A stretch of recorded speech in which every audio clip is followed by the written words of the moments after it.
북한의 이번 미사일 발사가 미국과의 협상력 강화를 위한 노림수라는 것은 분명합니다. 그런데 이 시점에서 한국이나 미국보다 가장 벌벌 떨고 국민들에게 욕먹고 스트레스 받는 사람은 바로 아베입니다. 이전에 미사일 발사 때는 골프를 계속 치는가 하면 북한 미사일 관련 언급은 관방장관이 보통 했는데, 이번에는 발사 2시간도 안 돼서 NCS를 소집하고 강하게 항의를 했습니다. 그 이유가 이번에는 일본 주장 배타적 경제 수역에 떨어졌고, 바로 대하태에서 작업하던 어부들 인터뷰하고 북한의 위협이 실질적으로 일본 국민들에게 체감되는 상황이며, 국민들, 야당 정치인들까지 매번 말로만 항의한다고 하지 말고 뭘 어떻게 할 건지 확실히 좀 하라고 공격하고 있으니 아베는 환장할 노릇일 겁니다. 그런데 아베가 진짜 무서워하는 것이 있습니다. 미사일 발사 후 산케이신문은 오다 쿠니오 전 공군 장군의 인터뷰 기사를 냈는데요. 북한의 SLBM 기술이 계속 발전하는 것은 부정할 수 없다고 말하면서, 북한이 5,000톤급 이상의 잠수함을 갖고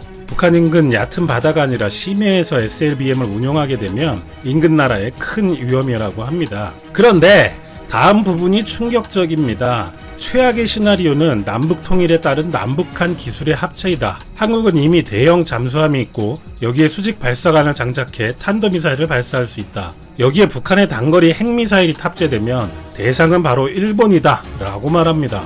북한 핵무기가 우리 것이 되면 좋겠다. 남북이 일본을 함께 공격한다. 이런 얘기는 할 수도 있지만 그건 보통 사람들이 상상 속에서나 하는 소리입니다. 오다 쿠니오 같은 사람이 언론에 공공연히 얘기하는 것하고는 완전히 다른 것입니다. 이 오다 쿠니오라는 사람은 항공자유대 전 공장입니다. 우리로 치면 공군 중장, 공군 넘버원은 막료장으로 공군 대장이고 그 다음 2인자였던 사람입니다. 항공자유대 지원사령관까지 하고 항공 막료장 후보로까지 거론된 사람으로 1차 아베 내각 때는 수상관저에서 근무하며 아베에게 직접 군사 문제를 얘기하던 사람입니다. 이런 일본의 군사 전문가가 한국을 가상의 적으로 규정하고 이번 북한 미사일과 한국이 연결될 수 있다고 걱정하는데, 한국이 개발하고 있는 무기를 아주 두려워하고 있습니다. 바로 기타무라 아츠시 군사학자가 일본 유력 지간지에 기고한 내용으로, 한국의 대북 융화 자세와 지소미아 파기 등을 감안하면 한국이 건조 중인 군함이 일본을 가상의 적국이라고 생각하는 것으로 보인다. 그리고 일본 해저다의 이즈모형 헬기 항모보다 약간 큰 3만 톤급 항공모함으로 한국은 현재 수직 이착륙기를 전제로 설계하고 진행하는 것으로 보인다. 북한 앞바다의 해상에서 전투기를 발진시킬 수 있게 되면 북한에 접근하는 한국군 항공전력 벡터가 증가하고, 북한의 대함 공격 능력은 여전히 약하기 때문에 대북 측면에서 유용한 자산이 되겠지만, 아츠시는 이 항공모함이 북한보다는 일본을 겨냥하는 것이라고 하면서도, 하지만 일본의 해군력과 항공전력, 대한미사일 전력을 감안하면 일본의 위협이 될 수 없다고 합니다. 그런데 한국이 개발 중인 무기 중에서 일본에 심각한 위협이 될 것으로 다른 두 가지를 뽑았습니다. 바로 KDX-3 배치2 통합화력함, KSS-3 배치2 잠수함입니다. 동해에서 합동 화력함 장보고-3 배치2 잠수함이 전개하게 되면 일본 전역에 현무 3C 순항미사일과 현재 운용 중인 현무 2B, 현무 2C 등 탄도미사일도 탑재되는데, 최대 사거리는 각각 500km와 800km이지만 동해에서는 도쿄를 포함한 일본의 광역을 탄도미사일로 공격할 수 있는 능력을 손에 넣게 되는 것으로, 한국이 북한보다는 일본을 가상의 적으로 생각하고 해군 전력을 증강하고 있다고 말하며 두려워하고 있습니다. 그럼 기타무라 아츠시의 말대로 정말 한국의 계획이 있는 것이고 있다면 어떤 것인지 자세히 알아보겠습니다. 먼저 합동 화력함입니다. 미군이 건조하려다 포기한 아스널쉽을 한국형으로 만드는 것인데, 바다에서 움직이는 미사일 탄약고라고 할 수 있습니다. 최소 100발 이상의 미사일을 탑재할 구상을 하고 있습니다. 100발 이상이라면 현재 세종대왕급 구축함도 128셀이니 마찬가지라 생각할 수 있지만, 세종대왕급은 이중 80셀은 대공 미사일용인 반면 합동 화력함은 대부분 함대지 미사일로 편성되어 지상을 직접 타격하는 데 쓰일 예정이므로 완전히 다른 용도인 것입니다. 국방부에 따르면 합동 화력함은 2020년부터 2024년 내에 추진하여 2020년대 후반까지 전력화시킬 예정이라고 합니다. 크기는 배수량 4,000에서 6,000톤 KDDX 또는 KDX-2급의 규모로 예상되며, 사거리 1000km급의 해성-2 함대지 미사일과 현무-2B, 현무-2C 등이 장착 가능할 것으로 보입니다. 언론에서 해성2라고 불리는 미사일은 장거리 순항미사일 현무3의 함정 탑재 버전입니다. 현무3로 명명된 토마호크급의 순항미사일로 개량이 거듭된 최종 개량형 현무3C는 1500km의 사정거리를 갖고 있는데 미국, 러시아, 이스라엘, 한국 등 4개국만이 보유하고 있는 기술입니다. 정밀성이 매우 뛰어나고 우수하여 목표미래 1m의 오차로 미국의 토마호크에 필적하는 것으로 평가됩니다. 현무 이 빌은 사거리 5000km 1톤의 탄두, 300km를 줄이면 2톤의 탄두를 적재할 수 있어 가공할 공격력을 보일 것입니다. 현무 2C는 사거리 800km로 일본 전역이 사거리에 들어오고 더불어 대함 탄도미사일로도 개조할 수 있는데 중국의 항모전던과 일본의 해상자위대에게는 상당한 위협이 될 것입니다. 2017년 문재인 대통령 참관하에 현무 2C 시험 발사에서 해상에 떠있는 작은 전표적을 완벽하게 명중시켰습니다. 다음으로 일본이 두려워하는 장보고 3 배치 2 잠수함에 대해 알아보겠습니다. 현재 한국의 잠수함은 장보고 1 사업에서 장보고급, 장보고 2 사업에서 손원일급, 장보고 3 사업에서 도산 안창호급으로 개발하고 있습니다. 장보고 3 중에서 배치 2는 기존 배치 1 도산 안창호함보다 성능을 개량시켜 2028년까지 3척을 건조하기로 했습니다. 추진체로 기존의 납축전지 대신 순수 국내 기술로 개발된 리튬 전지 체계를 처음으로 탑재합니다. 리튬 전지는 에너지 밀도, 전지 수명이 높아서 자막 능력이 확장되고 유지 보수 편의성도 훨씬 우수합니다. 삼성 SDI에서 배터리셀을 만들고 하나 테크인이 제조합니다.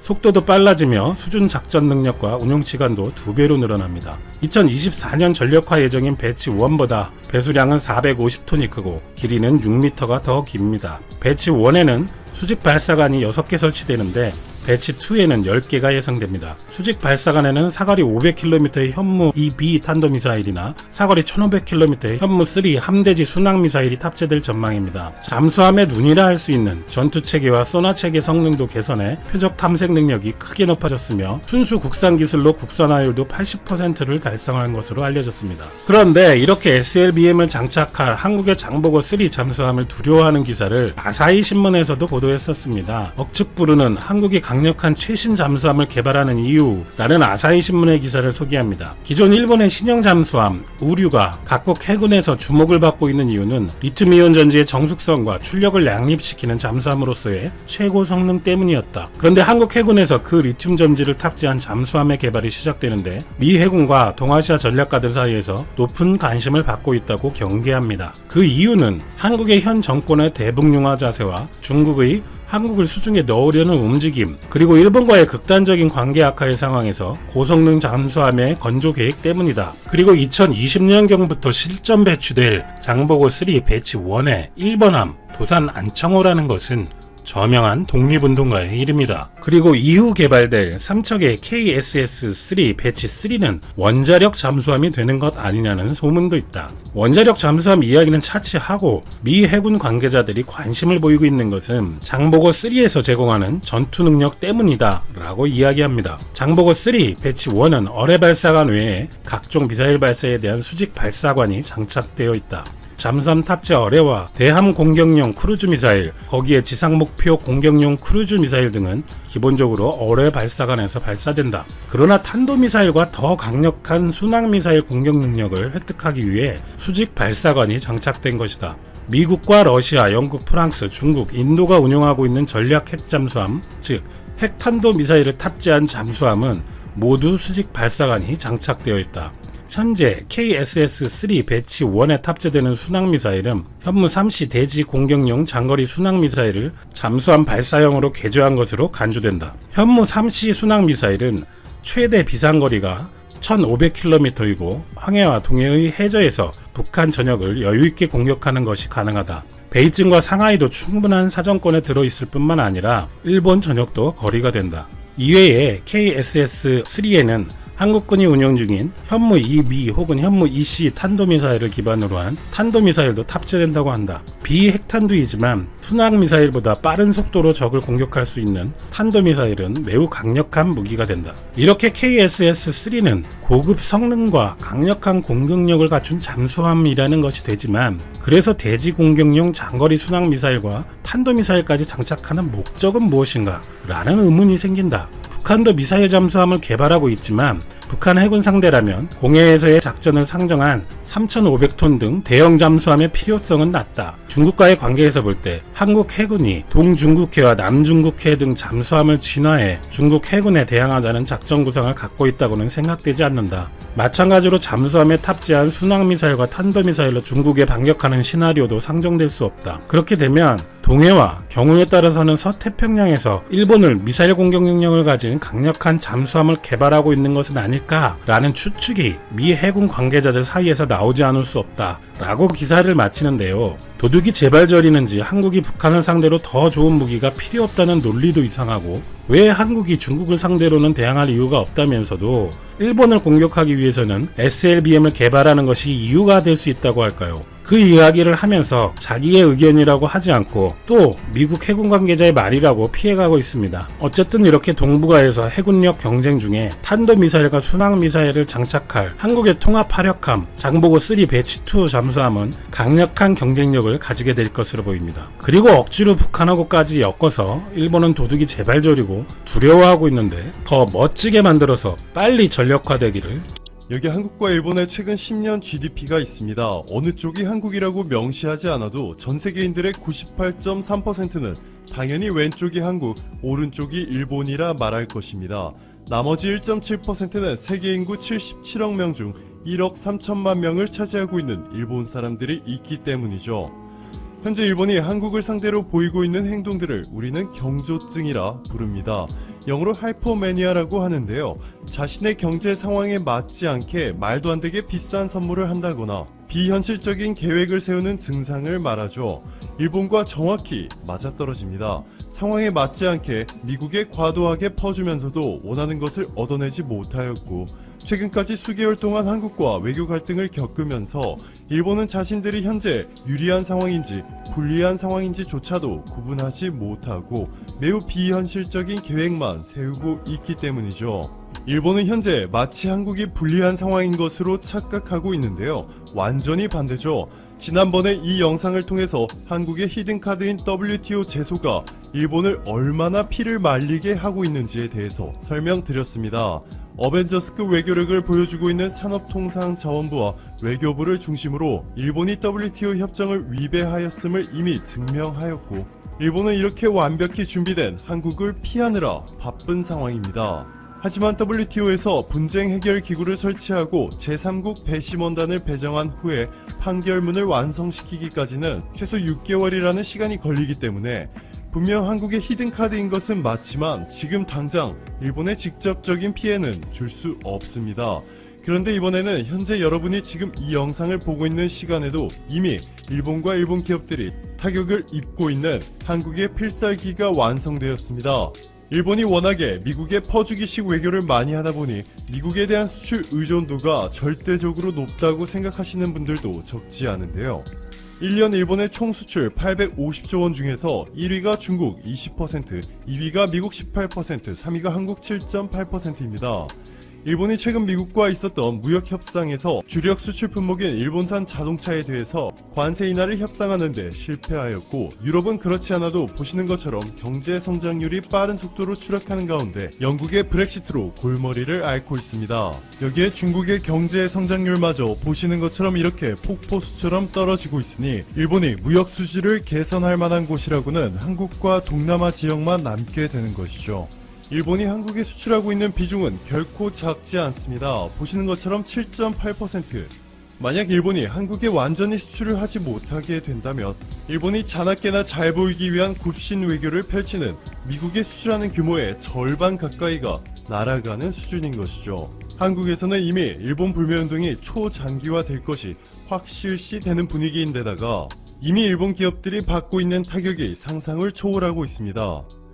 일본의 대표적인 기업들로 예를 들어드릴게요. 소프트뱅크의 손정희 회장보다 돈이 많은 남자, 재산 30조 원으로 일본 부자 순위 1위인 타다시 야나이가 회장으로 있는 곳이 바로 유니클로 브랜드를 보유한 일본의 패스트 리테일링입니다.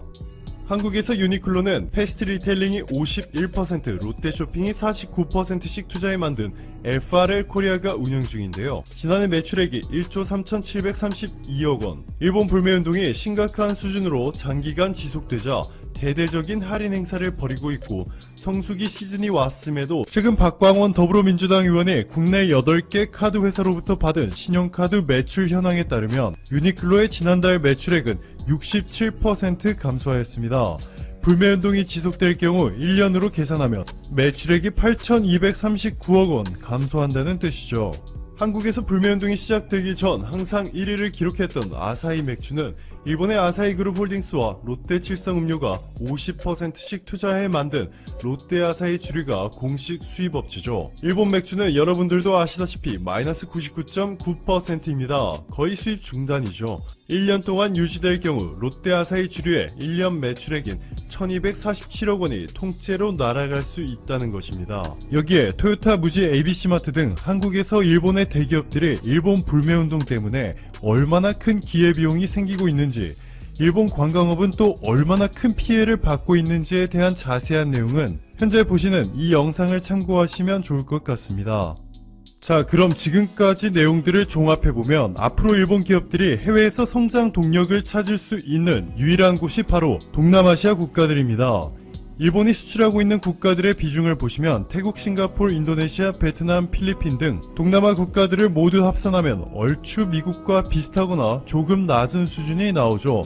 엄청난 규모입니다. 동남아 대표 10개국이 힘을 합쳐 만든 공동체가 바로 동남아시아 국가연합, 아세안이라고 부르는데요. 보시면 인도네시아, 태국, 말레이시아, 싱가포르 등의 순으로 이들의 합산 GDP가 3,640조 원에 달합니다. 한국 GDP의 2배 수준이죠. 1에서 2%대의 성장률을 겨우겨우 유지하고 있는 대부분의 선진국들과는 달리 인도네시아와 필리핀은 5%대, 베트남은 7%대의 성장률을 보이고 있습니다. 아시아개발은행의 올해 아세안 국가 경제성장률 전망을 보시면요, 싱가포르와 브루나이를 제외하면 정말 매력적인 속도로 성장이 예상되고 있습니다. 동남아에서 삼성을 제외하면 아직까지 일본 기업들이 한국에 비해 우위를 점하고 있는 것은 사실입니다. 그런데 중요한 점은 인도네시아, 태국 등의 국가들에서 이렇게 토요타, 다이하스, 혼다, 닛산 등의 일본 자동차 기업들이 독점하고 있는 것은 동남아인들이 한국 자동차를 싫어하고 일본 자동차를 편애하는 것이 절대 아닙니다.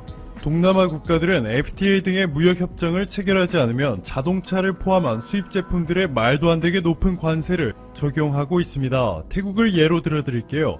한국에서 6,800만원에 판매되고 있는 벤츠 E클래스 디젤 모델이 여기 보시는 것처럼 태국에서는 333만 바트, 1억 2,900만원에 판매되고 있습니다.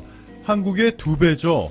현대차도 예외는 아닙니다. 한국에서 그랜드 스타렉스 깡통이 2,300만원, 프로비 3,280만원에 판매되고 있는데 같은 모델이 태국에서는 198만 바트, 하나로 5,100만원이 넘는 금액에 판매되고 있습니다. 즉 그동안에는 동남아 국가들과 제대로 된 무역협정을 체결하지 않아서 한국 기업들이 일본 기업들과 매우 불공정한 경쟁을 해왔던 것이죠. 이것이 지금까지는 여러분들이 동남아로 해외여행을 가시면 길거리에 일본 차들로 도배가 된 풍경을 볼 수밖에 없었던 이유입니다. 그런데 이렇게 중요한 동남아 시장을 일본이 한국에 송두리째 내놓게 생겼습니다. 동남아 1위국인 인도네시아와는 한국이 인도에 이어 세계에서 두 번째로 FTA보다 강력한 세파를 체결한 데다 이번에 인도네시아가 수도를 이전하는 초대형 프로젝트에서도 한국 기업들의 엄청난 규모의 수주가 예상되고 있고요. 베트남은 한국의 삼성이 국가 GDP의 4분의 1을 담당하고 있습니다. 이렇게 한국이 동남아에서 무서운 속도로 영향력을 확대해 나가는 가운데 미국마저 한국과 한 배를 타기로 결정하였습니다. 이번 달 2일 한국과 미국이 태국에서 열린 아세안 서밋에서 만나 지금 보시는 이 합의 내용을 공개하였습니다.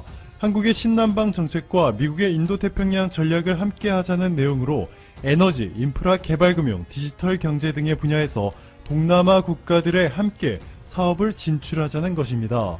이번 합의문 내용은 매우 구체적이죠. 합의문 내용 중에서 중요한 부분들을 읽어드릴게요. 한국과 미국은 재생에너지 보급 및 천연가스 인프라 시설 확대를 포함한 에너지 발전 분야 지원을 위해 협력한다. 미국 국제개발처가 아시아개발은행과 70억 달러 규모의 투자금 조성 협정을 체결하였고 한국이 진행 중인 사업들이 이러한 노력을 지원한다. 한국의 기재부와 미국의 재무부가 인프라 금융과 시장 구축 협력 강화를 위해 양해각서를 서명한다. 한국의 해외 인프라 도시 개발 지원공사와 미국의 해외 민간투자공사가 민간투자 촉진을 위한 양해각서를 체결하였다. 한국은 미국 아세안 스마트시티 파트너십과의 협력 아래 베트남의 꽝남섬 땀김시에서 스마트시티 건설을 한다. 한국의 외교부와 수자원공사는 미국의 나사 그리고 미국의 육군 공병단과 데이터 공유 등을 통해서 메콩 지역의 물 관리를 추진한다. 한국의 국토교통부와 미국 교통안전국이 함께 베트남의 항공보안 구축 사업을 위해 협력하고 필리핀에서도 유사한 사업을 추진할 것이다. 이 정도면 동남아 지역에서 앞으로 한국과 일본 중 누가 최후의 승자가 될지